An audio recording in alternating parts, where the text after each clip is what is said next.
Okay, here's some instructions on build a Bohr using PHet, the simulation. Did have some technical difficulties with the first one. So here we go.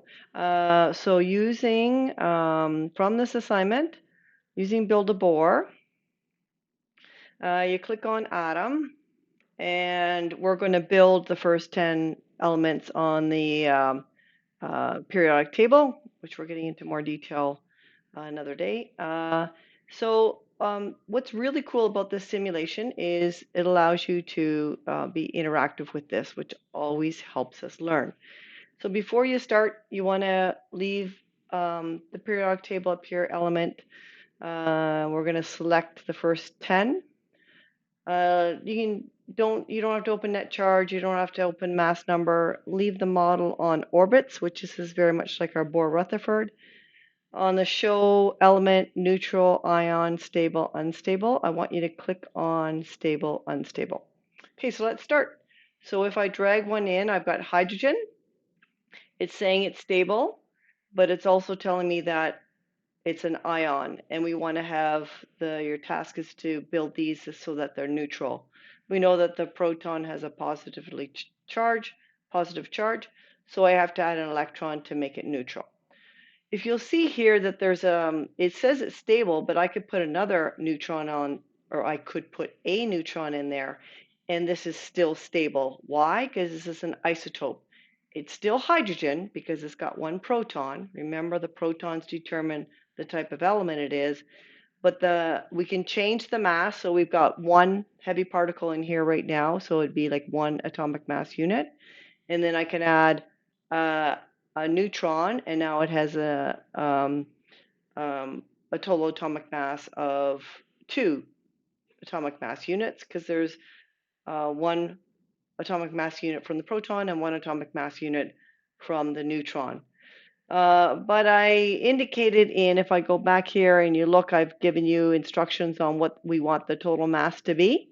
It just made it easier. So I said I wanted for hydrogen the total mass to be 1. So this would be the picture that you would be drawing. Hydrogen is always nice and easy. So then watch up here on the element. You can see here that it's got hydrogen on the periodic table. So then I add another proton, and I can see I've moved to helium, but I'm unstable. So it's unstable. I can't add more hydrogens, or sorry, some more protons, because that changes the element. I still want it to be helium, but how do I make it stable? Well, when we add neutrons, we can make it stable. So now we have a mass of 1, 2, 3 atomic mass units. If I go back here, I say for helium, I want it to be 4. So the only way to increase that is I have to add another a neutron. So that's great. Now I've got it stable. My nucleus is stable. It's got 2 protons and 2 neutrons for an atomic mass of 4. And now, though, I have to make it neutral.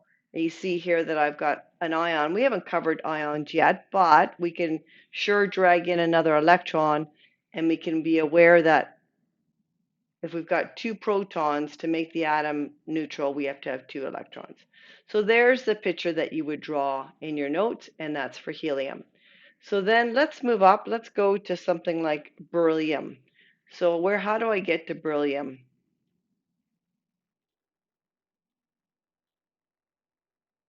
Am I at beryllium? Oh, no, I got carried away. Okay, now I'm at beryllium, but it's very unstable. 1, 2, 3. I have 4 protons. Let's see, is it stable there? No, there's 3 neutrons. There's 4 neutrons. I'm at 5 neutrons now. 1, 2, 3, 4, 5. The nucleus becomes stable. It's got 3 protons. I'm at an ion. I need to make this neutral. So if I've got 4 protons, I must have 4 electrons. But recall that we can only fit 2. See how if I want to put that in that first shell, it's not going to work. It goes to the second shell. If I add another one, there we go. Now I've made it neutral. So that would be my Bohr-Rutherford picture using PHet of beryllium.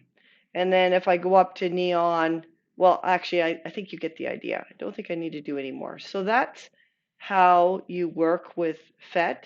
and the activity or the assignment that I have you doing. So you have to do the first 10 elements, and you need to make a note on it and refer to these total masses, atomic mass numbers, for the total mass that is in your nucleus. Okay, that's it. Good luck with that. It's a fun activity.